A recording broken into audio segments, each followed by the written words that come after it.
Christianity and Islam by nature, they are bullies of African culture.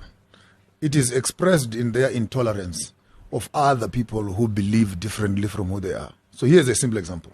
If a Muslim walks into this village, the first object is to build a mosque and make everyone in that village a Muslim. It changes your timetable of waking up. You wake up at 5, changes your fashion, changes the way you bury your loved ones. Now you must do everything according to Islamic law. The same thing is true with Christianity. Christianity walks into a space, facing the one to do, as a Zulu, as a Xhosa, you take off your shirt and put on your beautiful beads. Hebrew beads, by the way, which are Jewish. You put on your Hebrew gear, which is traditional, and you walk up to church. Christianity will look at you, though now there's a bit of tolerance. But the first glance is unacceptable. Because the God that Christianity has does not have tolerance for culture. Does not. Rather, I would rather take off that thing, put on your shirt, put a tie on you, put a jacket, polish your shoes, and say, now you look nice.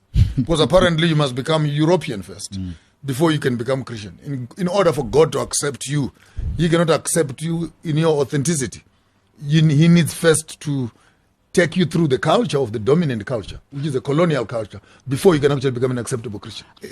An intelligent conversation needs to take place where we say, is everything that we are doing in the Christian church Christian?